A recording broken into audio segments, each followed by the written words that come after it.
عجب مومنوں میں خوشی کا ہے عالم، اترتے ہیں دنیا میں فاروق اعظم۔ جو اب تک نہ سمجھا وہ اب تو سمجھ لے، صدیق اکبر علی آ رہے ہیں۔ جب روح اللہ کی ولادت کا وقت قریب آیا تو روح اللہ کی ماں کو حکم ہوا، اے روح اللہ کی ماں، بیت المقدس سے باہر چلی جاؤ۔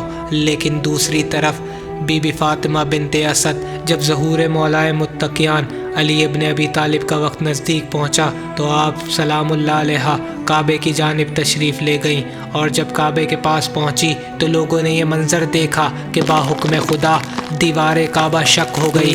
بہت سے علماء نے یہ بات لکھی کہ آپ کعبے میں دروازے سے اس لیے نہیں گئیں کیونکہ لوگ یہ بات کہہ دیتے کہ کعبے کے متولی جناب ابو طالب ہی تو ہیں اور دروازے کی چابیاں بھی آپ ہی کے پاس تھیں، اسی لیے فاطمہ بنت اسد کعبے میں تشریف لے گئیں۔ لیکن خدا نے دیوار کعبہ کو شق کر کے اس بات کو ظاہر کر دیا کہ وہ خود نہیں گئیں بلکہ خدا کی طرف سے مہمان بنائی گئی تھی۔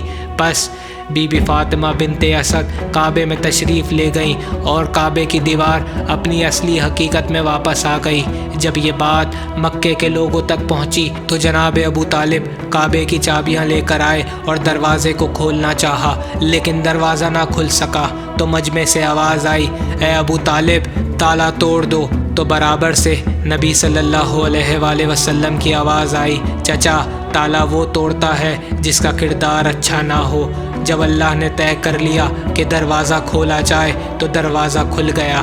سب سے پہلے جناب محمد مصطفیٰ صلی اللہ علیہ وآلہ وسلم کعبے میں تشریف لے گئے۔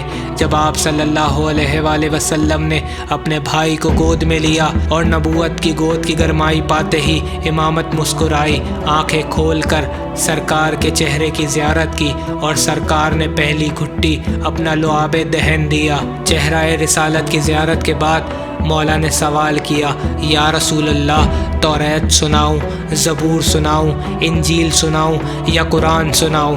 رسول صلی اللہ علیہ وآلہ وسلم نے اپنے بھائی کو سینے سے لگایا اور باہر لے کر چلے۔ باہر تشریف لائے تو جناب ابو طالب نے اپنے بیٹے کو بوسہ دیا اور صدائیں بلند ہونے لگیں، مبارک ہو ابو طالب، مبارک ہو۔ چند قدم آگے بڑھے تو یہودی عالم نے سوال کیا، ابو طالب کہاں جا رہے ہو؟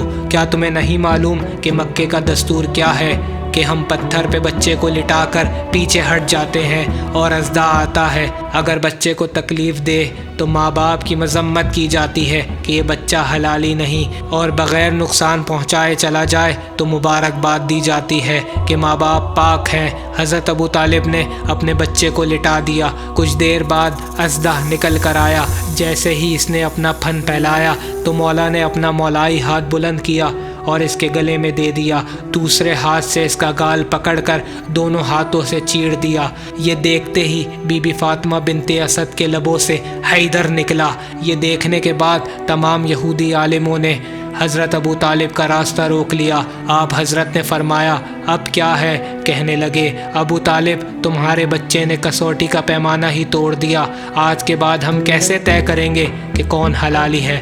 برابر سے نبی صلی اللہ علیہ وآلہ وسلم کی آواز آئی، چچا ان سے کہہ دیجئے آج کے بعد یہی پیمانہ ہے۔ اصحاب رسول صلی اللہ علیہ وآلہ وسلم کہتے، جب کوئی نیا مسلمان ہوتا تھا ہم پہچاننا چاہتے تھے کہ یہ مسلمان ہے یا منافق، تو نبی صلی اللہ علیہ وآلہ وسلم فرماتے، اس کے سامنے علی کا ذکر کیا کرو، اس کے چہرے کا رنگ بتائے گا یہ مومن ہے یا منافق۔ رسول صلی اللہ علیہ وآلہ وسلم فرماتے ہیں، جو آدم کو ان کے علم میں دیکھنا چاہے، نوح کو ان کی خشیت میں دیکھنا چاہے، ابراہیم کو ان کی خلت میں دیکھنا چاہے، یعقوب کو ان کے حزن میں دیکھنا چاہے، یوسف کو ان کے حسن میں دیکھنا چاہے، موسیٰ کو ان کی مناجات میں دیکھنا چاہے، یعقوب کو ان کے صبر میں دیکھنا چاہے، عیسیٰ کو ان کی عبادت میں دیکھنا چاہے، یونس کو ان کی ورع میں دیکھنا چاہے، محمد کے اخلاق میں دیکھنا چاہے، اسے چاہیے وہ مولائے کائنات علی ابن ابی طالب کے چہرے کو دیکھے۔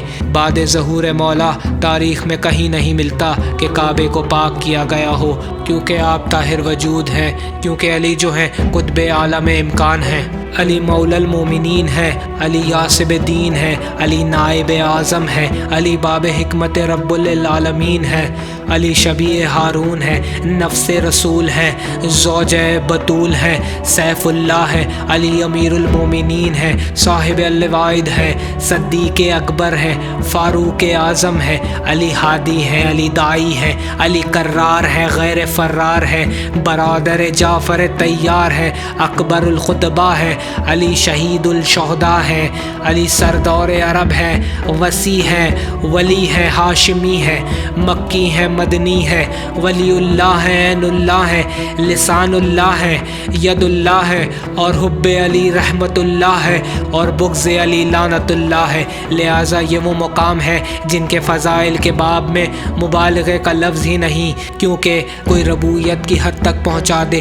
تو وہ غلو ہے، لیکن ابدیت میں رہتے ہوئے جو کچھ منقاب کے باب میں کہا جائے وہ ناقص ہے۔ حضرت میر انیس علیہ الرحمہ کہتے ہیں عرش خدا مقام جناب امیر ہے، کرسی بھی تخت باہم جناب امیر ہے، کشتی نوح نام جناب امیر ہے، آیات حق کے کلام جناب امیر ہے، ایسا کسی کو خلق میں رتبہ ملا نہیں، ساری خدا کی شان ہے لیکن خدا نہیں۔